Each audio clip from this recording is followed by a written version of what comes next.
circling that bubble, the machine will actually reject that. There was a paper written in 2019, a joint paper through Princeton, Georgia Institute of Technology, and the University of California, Berkeley, that showed that in fact only 0.6%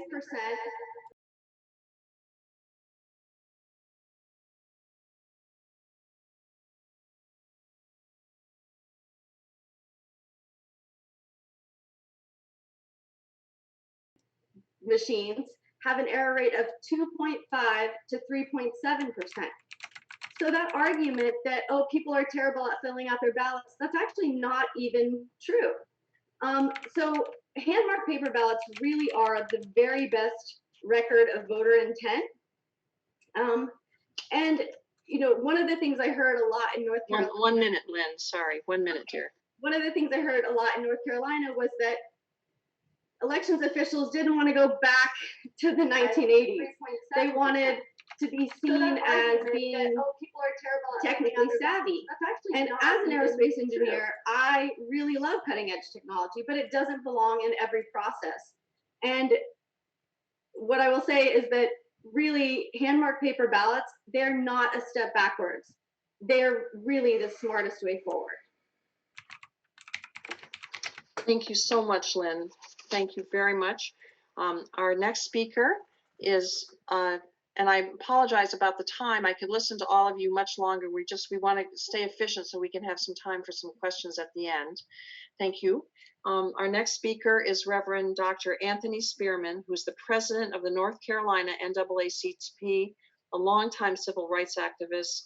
He participated in the historic Thousands on Jones Street movement and the Moral Monday movement. He's also a member of the Guilford County, North Carolina Board of Elections. Welcome, Dr. Spearman. Thank you, Susan, and I've been wondering where you are all night. I'm hearing your voice and I don't see you, and I'm wondering if I'm a part of the Wizard of Oz, but barring that, I just want to say thank you all for allowing me to be here. I certainly sometimes wonder whether or not I fit and how I fit into this puzzle, but I'm glad to be a part of this. And I attribute a lot of my being a part of this to John Miller. Little did I know that our relationship would grow to the point that the next month he followed me to Orlando, Florida, where there was a meeting going on of some notability that I wanted him to be there, and he wanted to be there to try to continue to educate some of the persons in the church about what was going on with voting machines.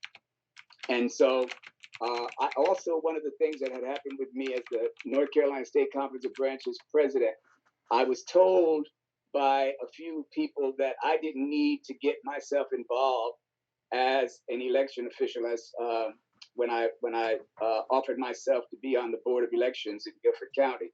And there was something in my craw that said, oh, no, I don't think that that's right. I'm going to get involved anyway, because I fashioned myself to be a maladjusted person, maladjusted activist, whatever other adjectives that you can and pronouns that you want to put together. That's what I consider myself to be, and am grateful that I followed my gut in doing so, because after 10 years of being involved in the precincts, I was a precinct official for 10 or so years, who saw a lot of the ups and downs and the ins and outs of these voting machines. I thought that I needed to be able to be in a position where I could speak my piece about a lot of things that were going on. And as Lynn Bernstein can attest, I had the opportunity to do that. And she was one of the short giants that stepped into my life when we were dealing with some issues with the State Board of Elections. And Lynn, in her inimitable way, was able to convey some things that people were like, where's this coming from? Where did this woman get this experience from? Where did she learn how to, this expertise? And little did I know that she went to school for what she went to school for, but thank God that she did. And so from there, it seems as if some things started occurring, and I became one of the persons who fought against not at the time it was the DREs, the iVotronics machine that I had been very familiar with in Guilford County. And then when we started talking about these BMDs that were getting ready to surface, and I learned some things about them from John and through Chris and through Benny and Lynn and others, I became adamant that those things didn't need to be in the Guilford County Board of Elections, and fought against, and I have to say, fought against some people that I didn't think I had an opportunity to win against, but I was able, with the help of my friends, to get them to move away from electronic voting machines to hand-marked paper ballots. And we did that with a great deal of fighting, but we had some students from the A.U.D.I.T University that came and stood with us, and some others that came and stood with us. And we fought a valiant fight that led to the Guilford County Board of Elections moving from the electronic voting machines to hand-marked paper ballots. And we use, for the disabled community, the AutoMark and the DS200. So it can be done without the help of the BMDs, which are enormously expensive. We, by the decisions that were made in Guilford County, saved the county $5.8 million. They had budgeted for $8 million for the machines, but we were able to come in at $2.2 million with hand-marked paper ballots. And the $5.8 million that we saved went toward the public school bus drivers and some other jobs and opportunities for other folk who really needed the money. So I really feel good about the decision that we made and some of the things that happened as a result. And I'm continuing to fight the good fight of faith. Lynn, I would like you to know that yesterday, or not yesterday, today I was on the phone with a few folk, and we're getting ready to do some litigation trying to against the ballot marking devices in the state of North Carolina. So we've got a good number of attorneys that are coming to assist us, because I think what's going on at the state level, at the state board of elections, I don't know what's going on underneath some of all of it, but I know that it doesn't feel good to me. And I think more often than not that they are smooth. They are kind of rubbing along with the vendors. I just don't like how it feels. It just feels as if there's something that they're not telling us. And I don't do well with not being told firsthand what things are going on. So that's when the activist really comes out in me. The first time I laid eyes on Chris was back in January, when I was able to testify before the Congress, one of the the committees in the House of Representatives. That went very well. I told them, it was a conference for experts, and it was for experts and vendors. I'm not an expert and I'm not a vendor, but I went to say what I had to say and said what I had to say. So thank you, Dr. Go ahead, Dr. Spearman. No, I'm done. I'm not done, because I get to babbling sometimes, and I just get a little passionate about what I'm doing, because I think that it's making a difference. So thanks for allowing me to be with you all tonight. And I may have to get off early because I have another call at 9.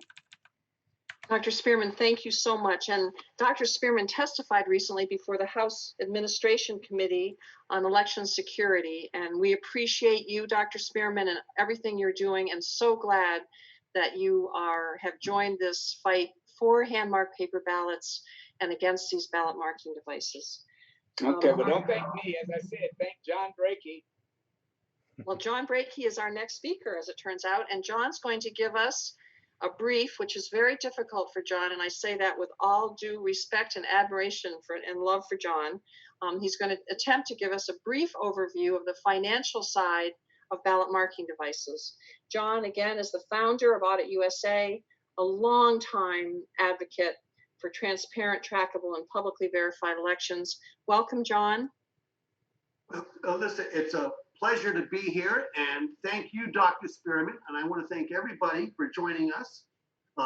You know, I'm not in Tennessee, but this is my 19th state in the last 4 years, and what I want to really kind of talk about is these ballot marking devices, and I know it's going to be very hard to see what's on the screen behind me, but in the letter, which was the foundation letter that explains our point of view with this voting equipment, I think we really well illustrate it, and you'll find this interactive spreadsheet in there. And if you and I want you to know that, you know, the Help America Vote Act says that a voting system shall be efficient and cost effective for use.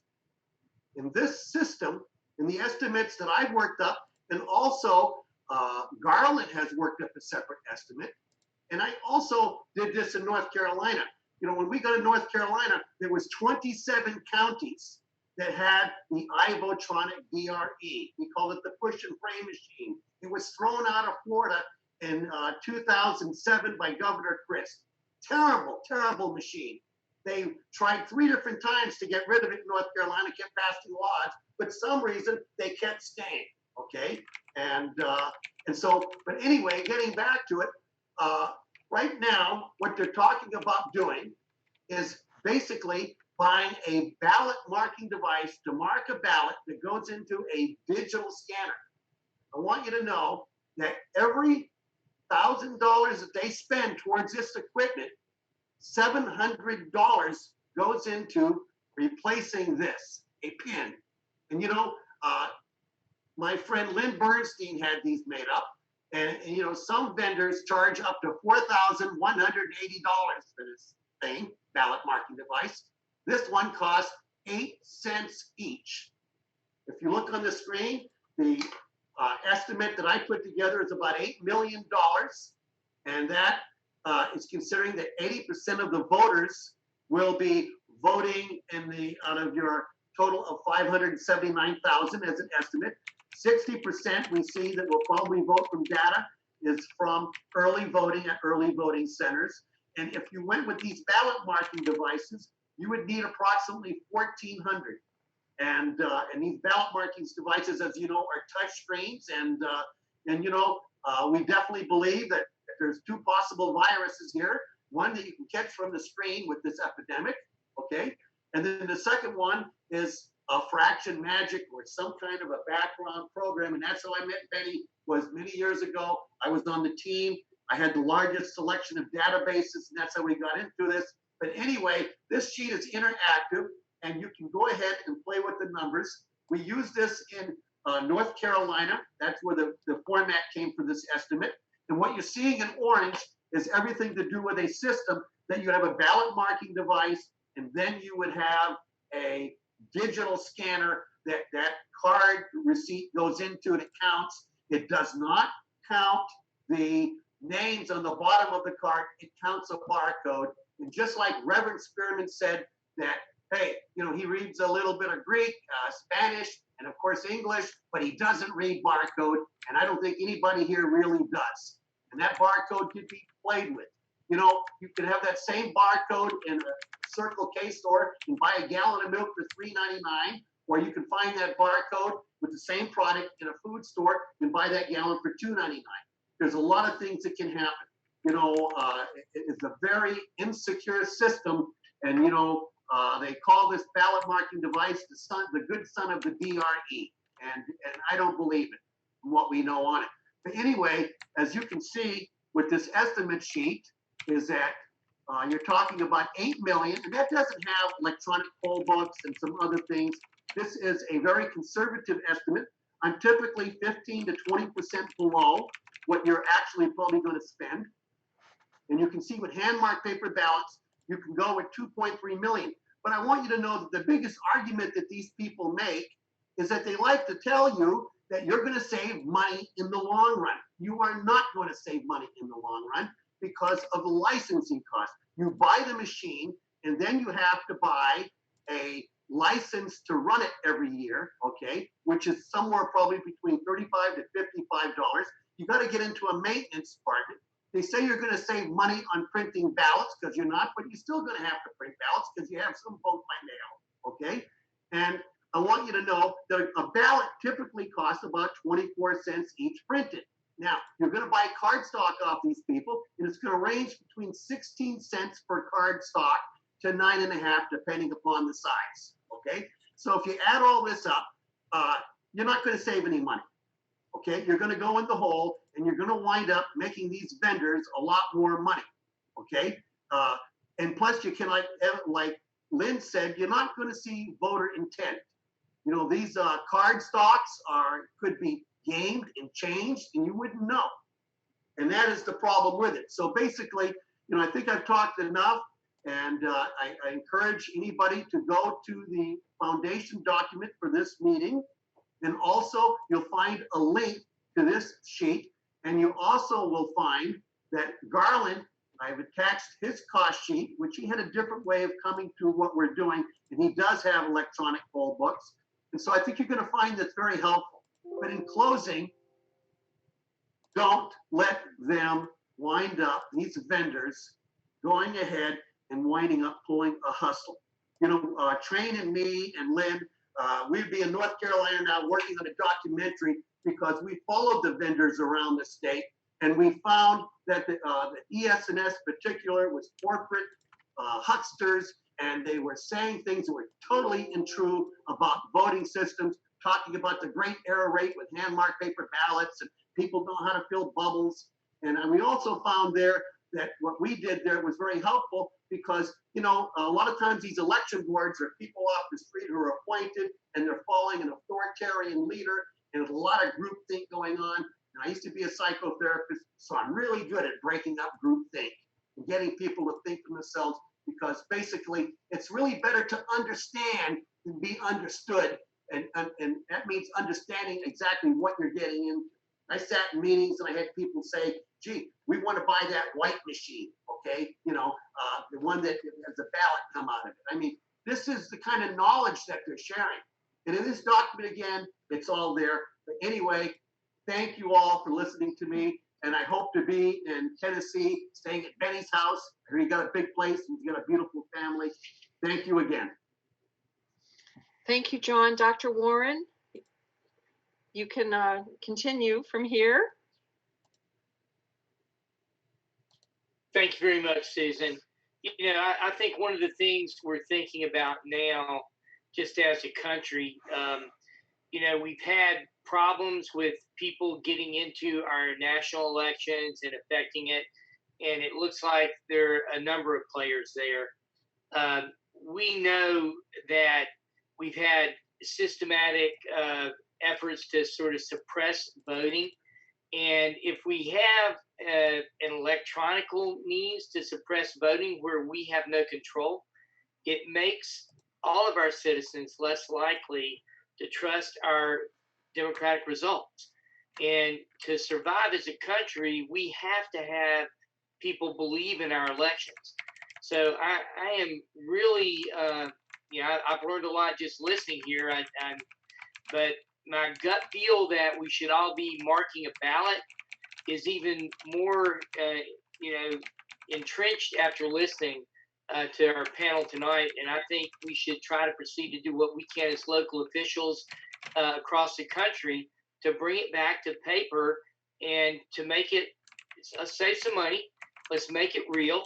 Let's hire some people and give them some jobs and some money. I'd rather pay local people than vendors. And if we have to do that, and let's make sure we have secure voting elections for our country. If we do that, then I don't care which side of the political spectrum you're on, you can trust that. And that's what we need. We need trust in our elections right now. And I'd like to turn this over to our friend Steve Mulroy to talk and finish up our panelists for tonight. Well, thank you very much, Dr. Warren. Ms. Pinchon, should I continue? Yes, absolutely. Yes.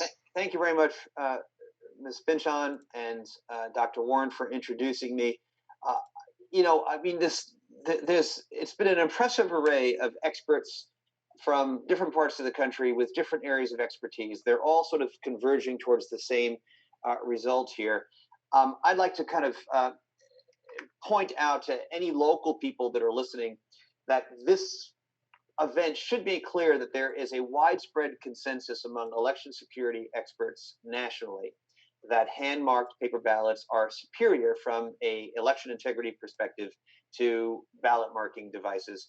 I believe there are several different tabs in the binders that we distributed to the members of the election commission and the county commission that demonstrate that. This just sort of is the icing on the cake to reinforce that.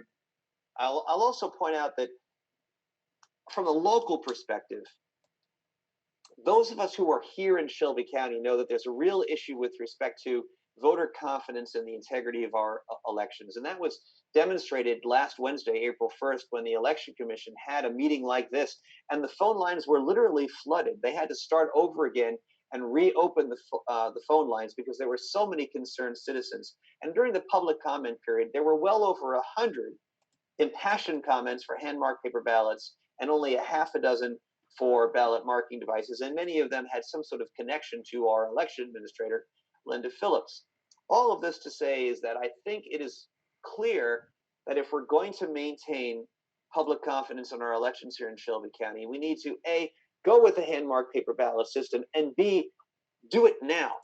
Do it this month. Do it in time for 2020 implementation. If we kick the can down the road and say, well, we screwed things up, there's issues with transparency, there's issues with how we can do tele meetings in the time of the coronavirus.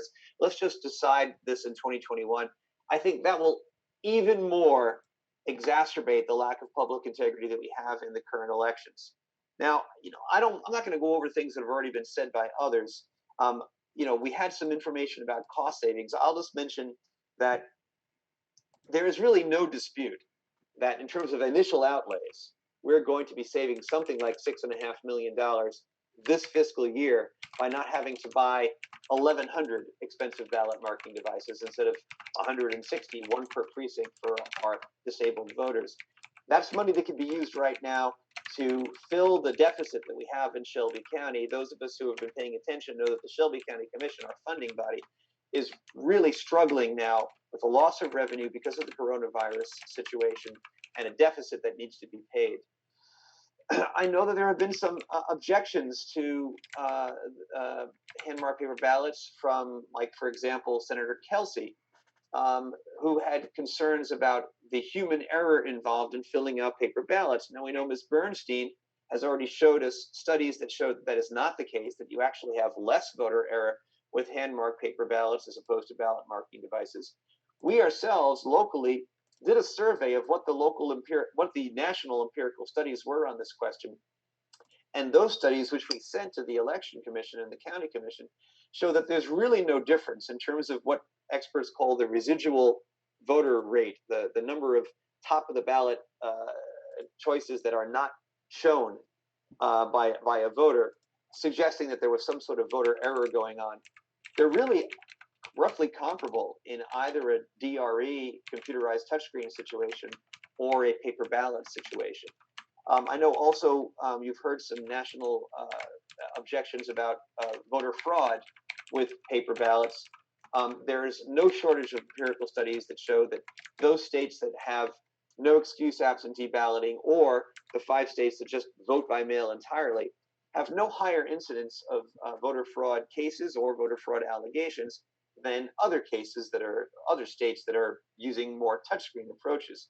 So there's really no reason based on cost, human error, fraud, or voter security. There's really no reason basis for going anything other than a hand-marked paper ballot system, which also happens to be the system that will help us fill our current Shelby County deficit and reassure the voters that we'll have public integrity, election integrity in Shelby County. So let me just conclude by suggesting that if there are people either in the county commission or election commission or the decision-making bodies who still have some sort of doubts about the superiority of a hand-marked paper ballot regime to a ballot marking device regime, it seems to me that the simple approach would be to go ahead and have a ballot marking device, one, for every precinct for our handicapped voters, and use the same scanners that we would be using for a B&D system anyway to also accept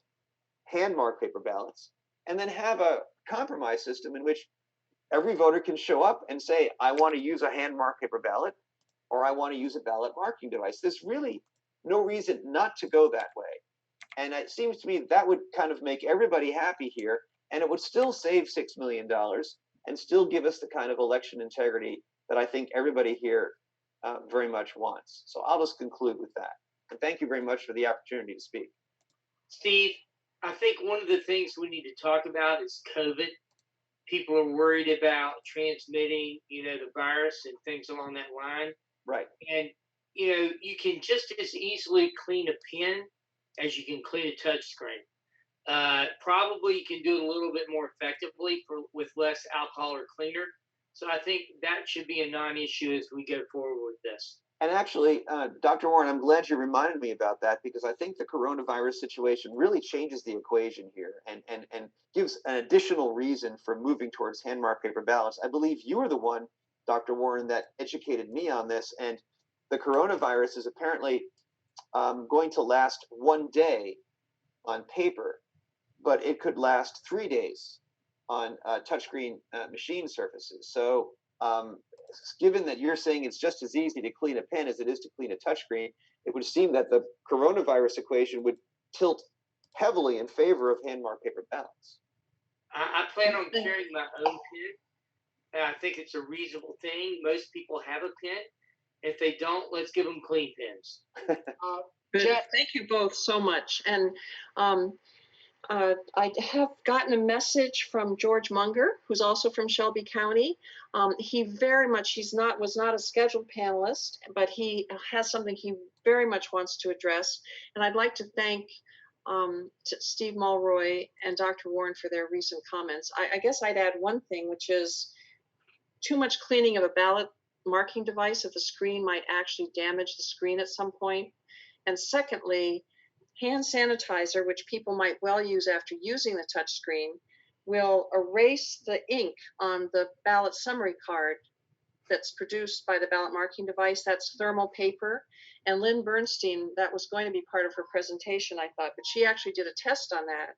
And hand sanitizer will erase the ink on that summary card on the thermal paper. So yet another reason. How But convenient. George Munger, are you there? And welcome. Can you hear me? Yes, we can hear you, George. Okay, I promise to be brief. As I was listening to Mr. Breaky there, I just wanted to just chime in on a couple things. In 2010, we had a very difficult election where we really still don't have an answer. I was appointed to the election commission soon after. In February of 2011, if you go back to the minutes, you'll see we had right at 6,000 voters. We still could not credit for voting. And so through that, one particular citizen, April Sanchez, is one that just, kind of still comes to mind as I think about this barcode question. So basically, this voter participated in October as a Republican. In August, she of the previous year, and then in August, she shows up as a Democrat. When you kind of look through the poll book, the process will involve scanning barcodes. And so you had one poll book record that reflected something very different than the barcode scan. So I went back and forth with then Administrator Richard Holden to try and determine which one was this voter. She was a Collierville voter. Showed as one event in the electronic poll book, the printed barcode as another party declaration. And it, to me, underscores the risk that you have of not being able to read the barcode. And then we settled with, at the time, Chairman Robert Myers and then Administrator Holden, acknowledging that we needed to change the process. We needed to no longer have this middleman with this barcode methodology.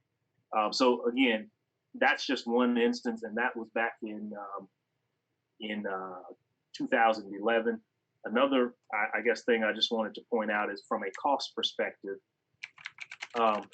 If you think that these ballot marking devices are a cost saver, I encourage you to look at the cost of the citizens of Shelby County and the commissioners to look at the expense of the batteries for the electronic poll books. It was well documented that our poll books would go down quite a bit out in the field, and the same battery that goes in my car, I think it's about $6. The markup from the vendor was massive, and these batteries, we were replacing them. We had about 24. I guess we were sued 24 times, so that means we had an election about 24 times in my 2 years there, and so that battery, the expenses from these vendors are extremely high. Again, I encourage you to look at the cost of the poll book. Has a question. Go ahead, Sarah. Thank you. Can you hear me? Yes. Thanks. First of all, I have been using the Shelby County Election Commission's data, the data they released to me, as well as spent a great deal of time looking at the paperwork on the 2018 election.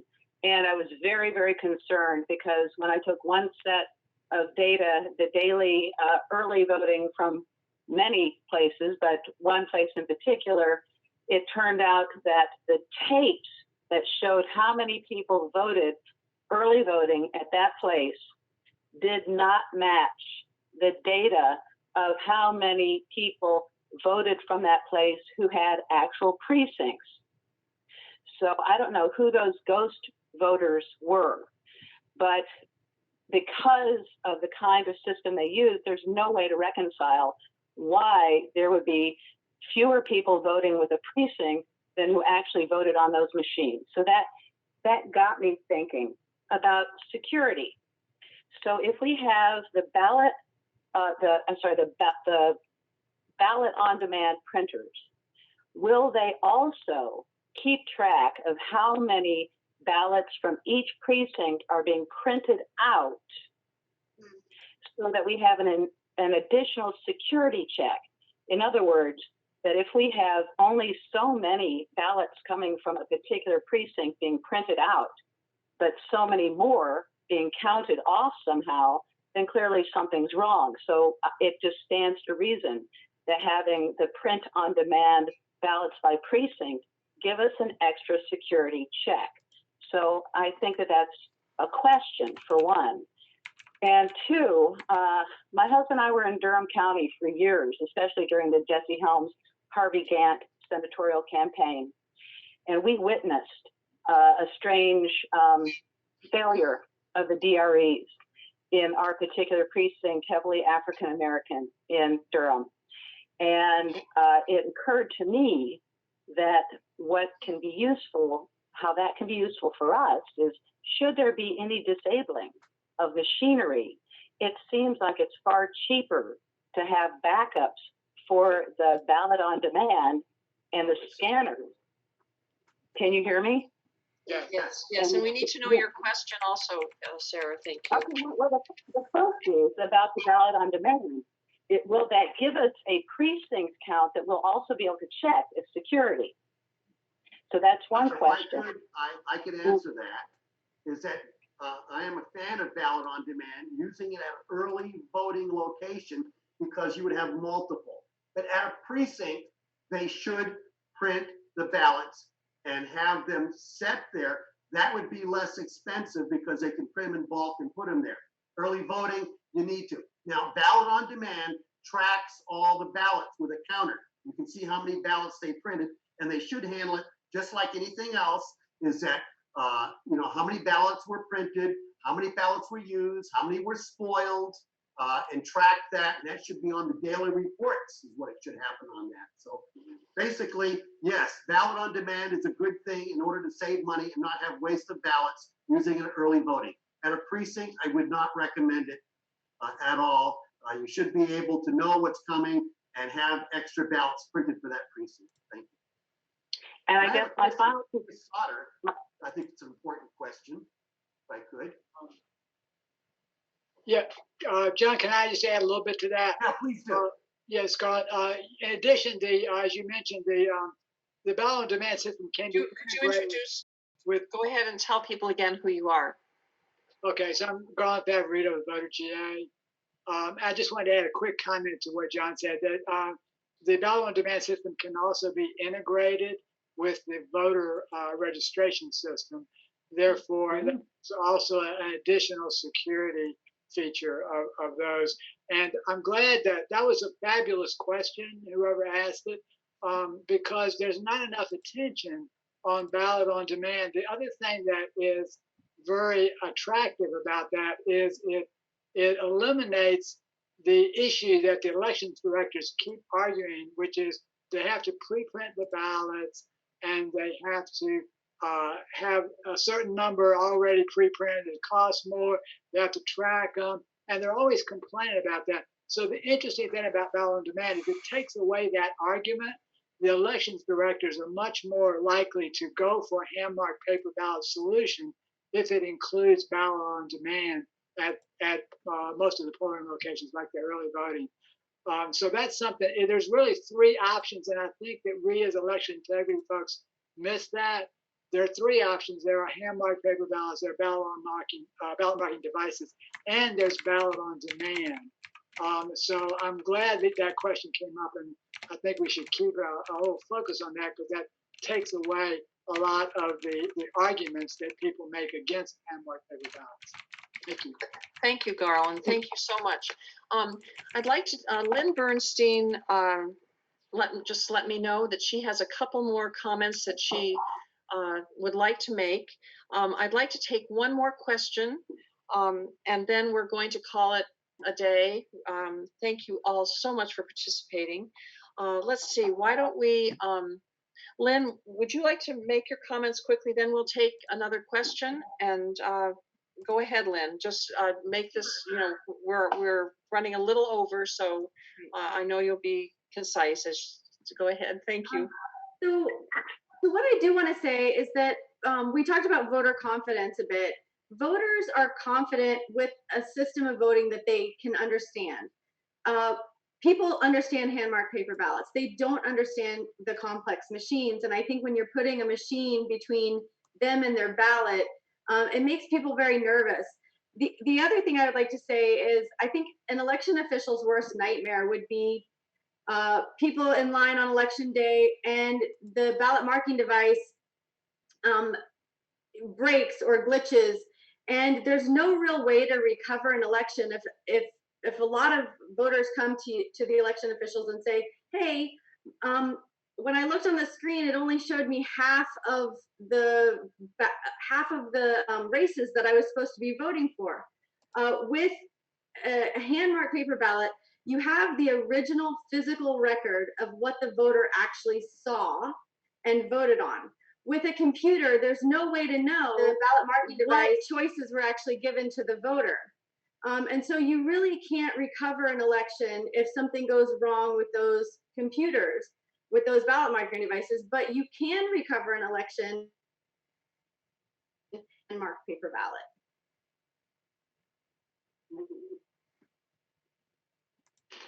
Thank you, Lynn. That was extremely important to have said.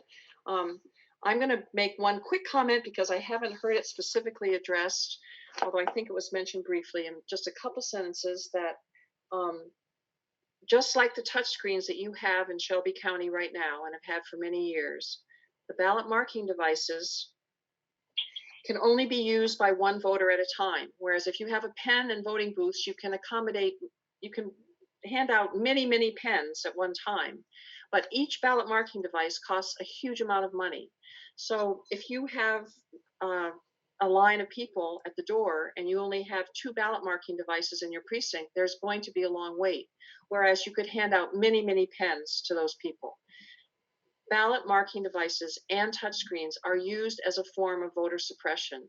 They are a civil rights issue. If people don't want people to vote, they allocate too few machines in a polling place and plenty of machines where they want the votes to go efficiently. There's a wonderful study linked in the letter that we sent out by a professor, Stephen Pettigrew, who did a study that showed that if people have to wait a long time in line, there's a certain percentage of them, I don't remember exactly the percent, but it's a substantial number of people who will never vote again. It becomes such a frustrating experience for them. So I did just want to make that comment about ballot marking devices that are not only exorbitantly expensive, insecure, inauditable, cannot show voter intent, have ballot summary cards that voters can't review adequately and have been proven to not review, but they also can be used for voter suppression. So with that said, I can't see the questions. Erica, are you there? Can someone who can see the questions who've been coming in pick? Can I ask Chris Sautter? Yes. Yeah, open for another. Chris Sautter, question is that Chris has done recounts since 1984. And you know, these vendors like to talk about people don't know how to fill in a bubble and voter intent. It is, you know, Chris, could you talk about how really, what kind of a problem it really is being that you're a recount specialist?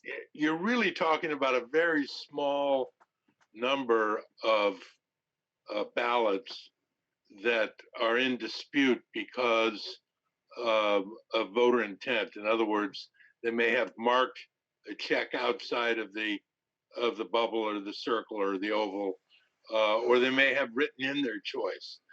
The number of those is very small compared to the entire number of ballots that are cast. So this has been greatly exaggerated by the opponents of paper ballots. There are a lot of reasons why election officials don't like paper ballots. Some have been mentioned, that it's the newfangled thing, and election officials like to be on top of the in thing, but not all of them feel that way. And the reality is, as I think Lynn pointed out, the actual number is of error is much less than, or considerably less than, the ballot marking devices or the DREs. And the problem that you have with these other electronic machines is when there is a problem, there's no resolution to that problem. There's no way to recount it. So when you have a problem, you're never gonna, there's no guarantee you're gonna end up with a person who actually won that election. And that's kind of the bottom line, I think. Thank you, Chris. Thank you for those comments. We really do want to get to questions. Yes. And someone just sent me a question that I think is a really good question, and I know John Brakey will like this one. What happens? Well, let's see. Hold on just a second here. Don't logic and accuracy tests, and that, by the way, is the test that's done prior to an election. So this question says, don't logic and accuracy tests assure that the ballot marking devices will function properly on election day? Isn't all of the equipment highly regulated? And if you all don't mind, I'm going to turn this over to John, because this is an answer that will really sort of startle all of you, I think. Go ahead, John. Well, thank you. That is a great question, because, you know, I travel the country. I'm a front linesman. I go into election departments and I ask them, how do you know that your election results are good if you're not doing audits? And they go, oh, Mr. Brakey, we run a logic and accuracy test. And some places even say they do it afterwards. But I know that a logic and accuracy test only proves one thing. It's working right at this moment. It's a computer. Now, I'm not a technophobe, okay? I believe computers can add better than people can. But I can tell you something right now. There's some people, I don't want programming computers, especially with this secret software that we're voting on. Now, the example that I give is Volkswagen. Volkswagen built a computer that passed emissions every time in their diesel car. They sold 580,000 cars in this country. It passed emission 2 million times approximately, okay? And guess what? It cheated. It knew it was being tested because somebody plugged something in, and then they did the spin test with the tires, and the back wheels had a sensor, and so it changed its timing, and it turned on the controls. Volkswagen sold so many of these cars worldwide. They sold like 11.5 million, that in Europe, 72,000 people are dying prematurely. They got so big because of their fraudulent computer scheme that they had in this diesel car that it passed emissions everywhere. And it was just an incredible story to know the fraud that's involved in it. And so basically, you know, A logic and accuracy test is a very important test. I don't mean to put it down, I'm not, but you have to have audits. Now, I just want to say in closing, with these new digital systems, we're going to like them very much, because I'll tell you why. Is that these digital scanners are not optical scanners, they're digital scanners. An optical scanner worked with a light coming down, and if you made a dark spot, it counted that because it got absorbed, okay? The new system doesn't count the ballot, it counts the picture that it made. And that means, folks, we have two official documents now. The one that you filled out and the one that the machine counted. One is very hard to get because it's unique, it's a hand mark, and the other one is a public record. And I'll be honest with you, that's the fight. I do three things. I come in, take up ballot marking devices. I hope to get digital scanners in there. And then we want to make sure they're preserving. That's where me and Chris work as a team, and Susan is preventing people from destroying public records that can prove elections are real. Because truly in this country, we need elections that are transparent, trackable, and publicly verified. If in 2016, if not voting was a presidential candidate, they won by a landslide. 44% of us didn't vote. Why? Because we don't believe elections are real anymore, okay? We think that Mark Twain might have been right. He said that if voting made a difference, they wouldn't let us do it. We got to change that. You know, we got to get everybody back in the game, and that's where I'm going to end it. Thank you. John, I'd like to, let me add to that question, because it's a very, very important question that we hear all the time. I'm going to give you a real life example in Georgia. We had federal lawsuits, and the experts on both sides agreed that logic and accuracy testing cannot detect a proper malware. That was both the Kennesaw State experts and the experts like Dr. Felton and Dr. DeMillo. And let me give you a couple examples of how that happens. In the DRE system, you have a test mode and an election mode. And this is the same thing like John was talking about in the Volkswagen, except it's a real life problem at the electronic voting machines. So you can flip the machine, in fact, you have to. It operates in test mode during the test, and then it flips into election mode. You have to flip it in election mode. The software can detect which mode it's in and count differently, and virtually every expert on both sides of the issues agree, yes, that can happen. Now, that also can happen in a BMD as well. Another way this will happen is with the date. The software can detect what date it's running and count differently on a different date. There's all sorts of different things that can check internally with the machine. So the last point that I like to make is that in Georgia, we lost in the 2018 lieutenant governor's race 120,000 votes. Wow. The machines dropped 120,000 votes. We were never able, no one would even investigate to figure out what happened. Everybody was focused on the governor's race, but it was the lieutenant governor's race that lost the votes. And it was a huge undervote. The undervote impacted mostly the Democratic candidate, not the Republican. And the undervote went back up for all the down ballot races, which were the Attorney General, Secretary of State, and so on and so on. So that same type of programming, which was not detected during testing, but it only occurred in elections, that same type of hack or malware, which we call a selectively dropped race, that can happen in a ballot marking device, and there's no way that the voter can detect that. So all of that information I just told you is in our study, which is a voterga.org ballot marking device security study. It's unresolved issues with ballot marking devices up on voterga.org, and that's in the news tab. The first thing you'll see is that study, and it'll explain that in a lot more detail than what I can do now. So thank you. Thank you, Garland. Thank you so much. I have one more question here. We have some great questions. It's hard to pick. I guess this is, well, we've sort of addressed this question, which is what happens if a ballot marking device malfunctions or hacked during the voting? Is the election recoverable? I think the short answer to that is not really, and we can give a longer answer if people want to stay on the line. But let me address this next question. Maybe we can come back to that one. Are hand-marked paper ballots a partisan issue? This person is saying that people in Shelby County think that only the Democrats want it. Susan, I'm sorry, can I take that one? Because I think we've got the most nonpartisan organization probably in the country. Voter GA is loaded up with hundreds and hundreds of people on both sides of the political issue. I come from a constitutional background as elections director of the Constitution Party. Virtually all of the Tea Parties in the state of Georgia are our members. I presented to the Tea Parties and they backed us 100%.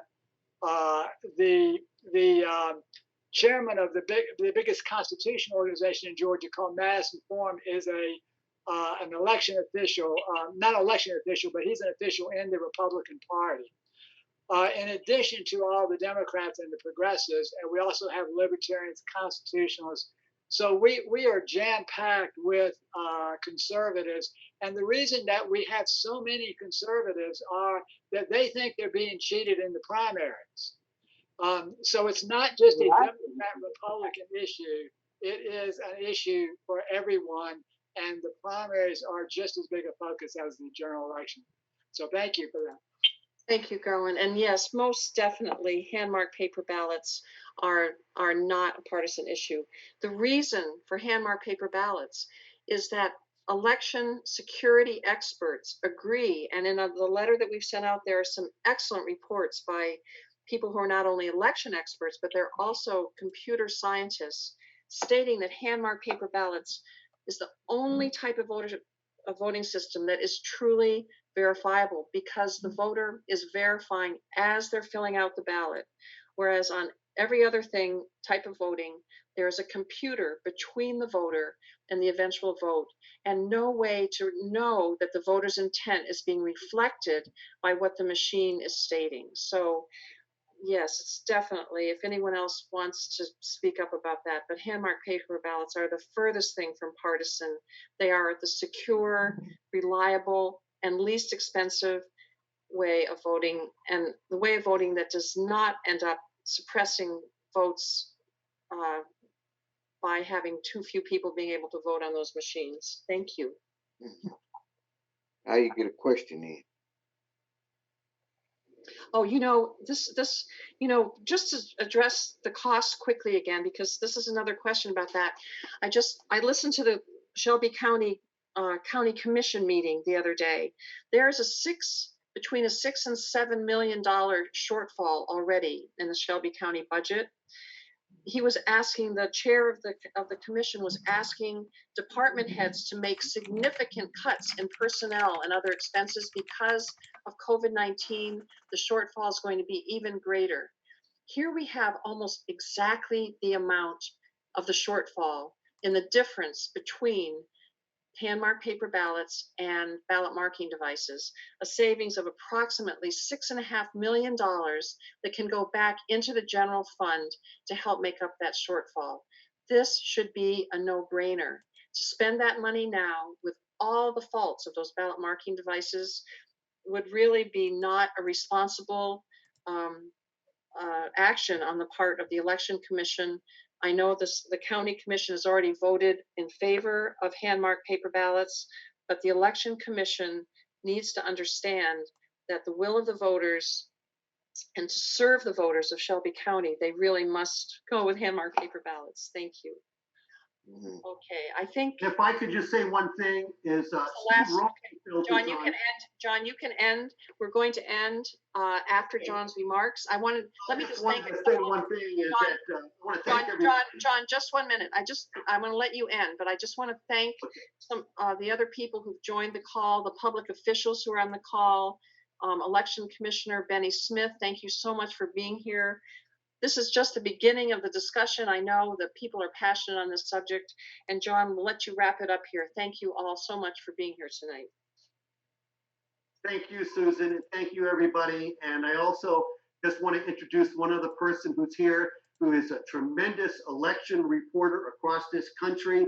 Me and him were in Michigan together. We did the last campaign, public campaign at Steve Rosenfield. Steve, would you like to say anything or make a comment or question? Well, I would just thank everybody for being on this call. For the election officials that are on this call, I would just mention one thing. You know, in the process of voting systems, you can automate parts of it. And it's a smart thing to use computers for those processes. But there are a couple key junctures where you don't want to turn it over to machines. And one is when you mark the ballot, and another is in the post-election day canvass board process, where if you have a recount or a challenge, you want to have a jury-like function. And you don't want to turn that over to computer automation. And that's where this hand-marked paper ballot stuff comes in. And if you want to, it's another conversation, but what John is talking about is the way these systems have evolved is the digital technology is out there. And Benny can tell you all about this, where you can do all kinds of ways to verify the vote, but you have to have the original source documents. And for that part of it, the political part alone, especially in this climate, that's why this stuff really matters. And as far as the budget saving stuff and the money saving stuff, everything John and Garland have told you is true. And so not only will you save a ton of money in the short run, but you'll have a better record to deal with election disputes in the long run. And, you know, people can come in on competing sides and look at the record, and this has been done in other places, and they won't go to recounts if you have a solid factual basis that's agreed upon.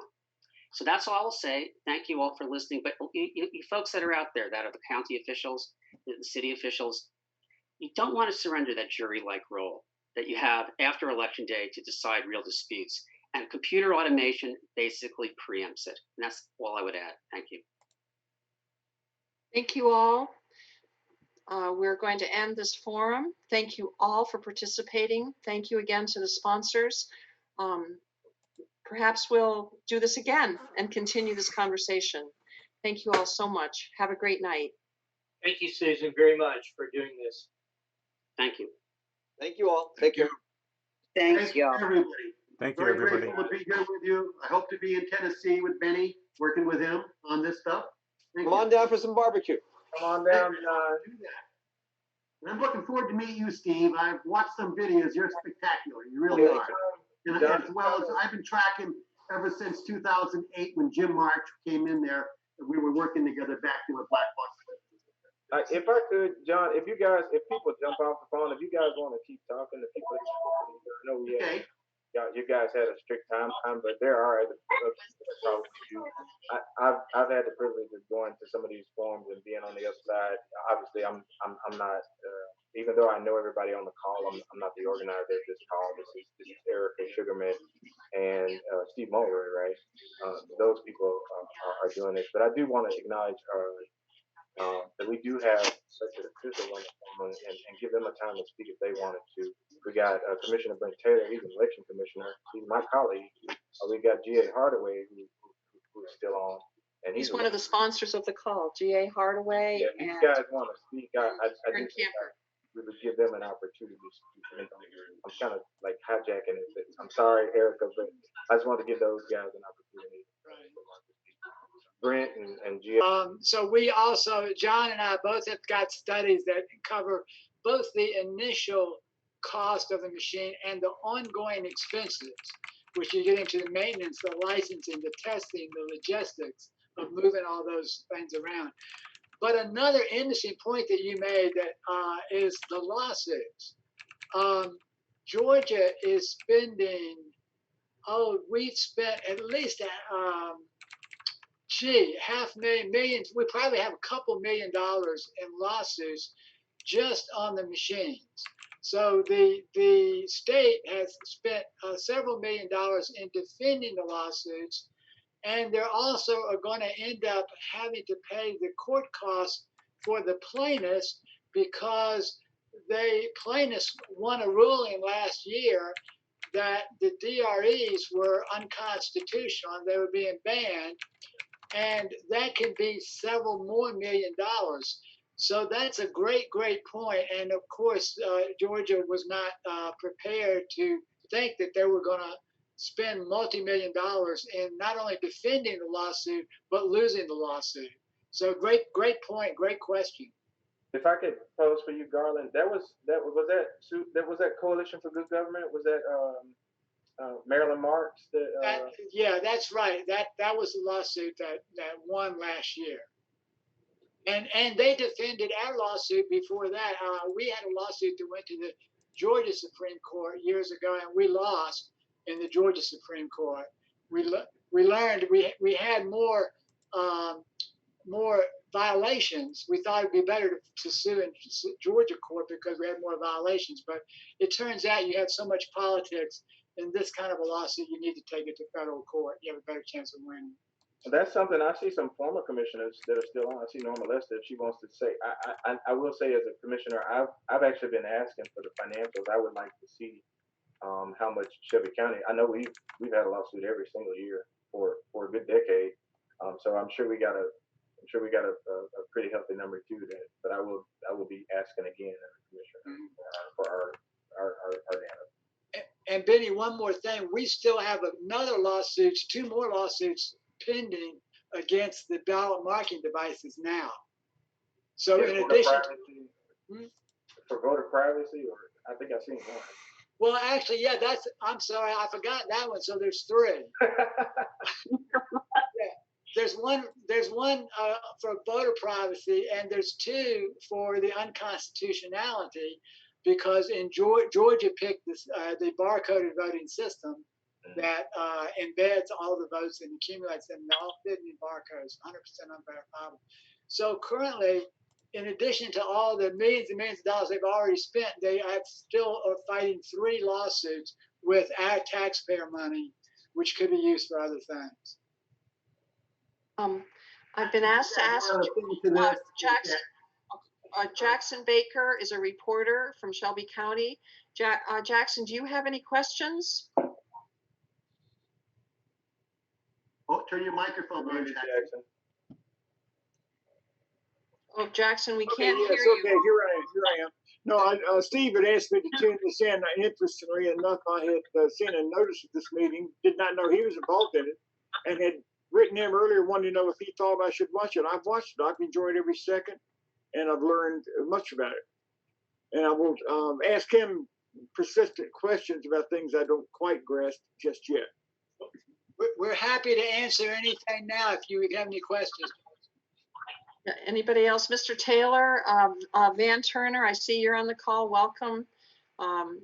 Anybody else that has who's on the call who has or a county official who has a specific? Susan, I'm going to step out now, unfortunately. Okay. No, I think we all. Yes, yeah. Thank you. And happy birthday. It's Steve Mulroy's birthday, and he joined us on his birthday to help democracy. Happy birthday. Thank you. Happy birthday. Thank you. Take care now. Good night, everyone. Madam Chair, yes. my name is Carnisa Dillard. I'm a regular citizen, and I am a community activist and a poll watcher and a poll supervisor. And I'm involved in a lot of things in the community. And one of the things that I just wanted to make a statement. I've been working the polls for years, and I believe the hand ballots would be a great asset for this election coming up, because I watched on the last election we had here in Shelby County, one of the polls didn't start until an hour, like an hour and 15 minutes late. And we reported it. And what happened was they couldn't get the computers to come, they couldn't get the machines to come on.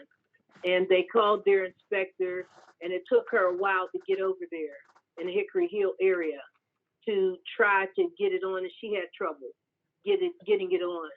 And we thought that they were going to allow them to stay an hour and 15 minutes later so that the people could vote, and they did not. And so they filed the complaint concerning that.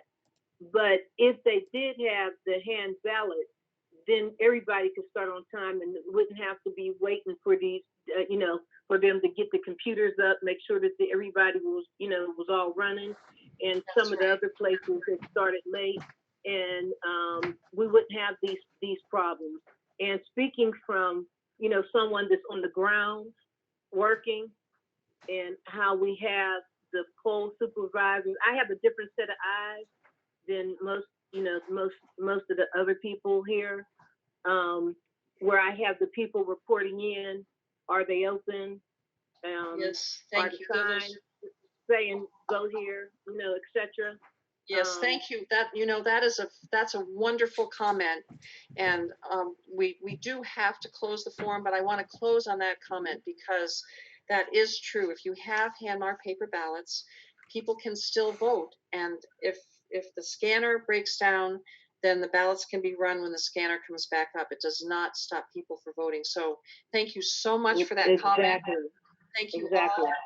And I am going to say goodnight to everyone, and thank you all so much for your comments.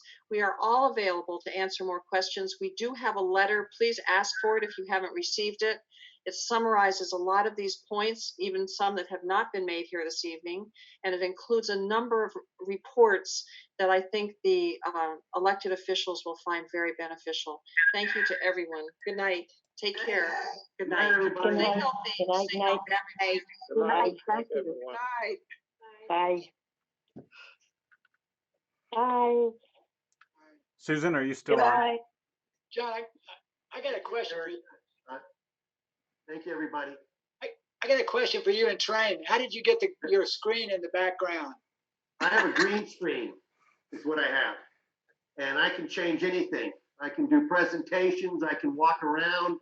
It's pretty interesting. I'm up against the wall in the corner right now, but you can't see the corner. Pretty good system.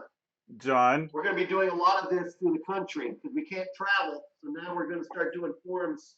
Michigan, we're setting up to do several up there, and possible future litigation if we can't get the Secretary of State to turn around, because they're claiming saving ballot images cause long lines, which is so ridiculous. That's a story for another day. Train, how are we doing? Good? Yeah, well? our live stream to YouTube, it cut out a couple of times, and there was an audio glitch at the very beginning, but it's going. I recorded this entire thing, so I'll edit this into a short 2-minute piece that way and everybody share can that. share it on Facebook. Yeah. And then we'll add the document to it. Yeah. And then there's another document that I have that will give you the history of what we've uncovered in 16 years. It's this one right here. It's fabulous.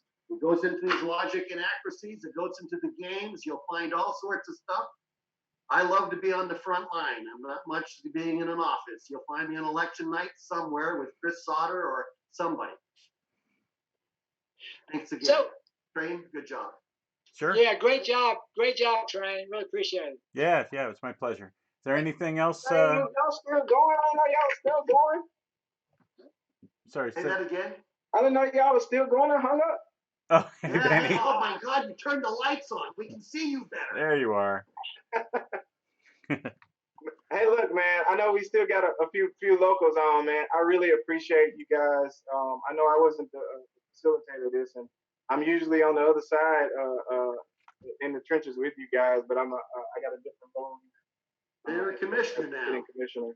Right. Lost your voice for a little while. Some people say. He's got a vote. He replaced his voice with a vote, so that's okay. I don't know how many people I know that says, "Hey, I'm getting out of office. I got my voice back." You know, I see Mr. Hardway laughing on that one. He knows that. Huh? Yeah, absolutely. Yeah. But I really appreciate y'all guys for.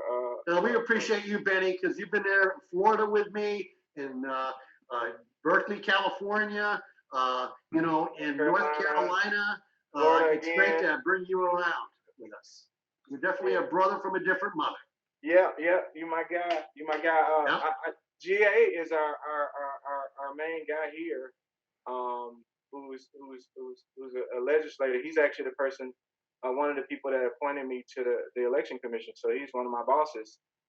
So I'm glad GA tuned in to kind of hear somebody other. I'm sure they get tired of me talking about it. So it's good to hear somebody else to talk about it. But I really no, we never tire of hearing you, Dennis. He's a character, isn't he? Yeah, and the performance that he's brought to the election commission makes me look like a genius.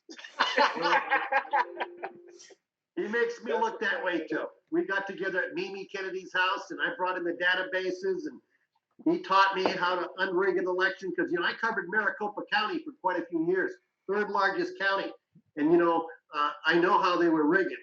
And I was in another election lawsuit for 9 years on a $2 billion heist, and I know the D-Bolt system really well because that's what we had in Pima County, and I could hack it different ways, but until Benny showed me fraction magic. Once he showed me that, I knew the game. It just changed my life because it was the proof I needed, because I was watching these hacks go down, but didn't really quite understand the formula. And in Maricopa County, they would always want to pull the lottery picks before they released the results. And what I wanted to learn was how to unrig an election after it's rigged. And Benny showed me how to unrig it. And we could do it in a matter of minutes.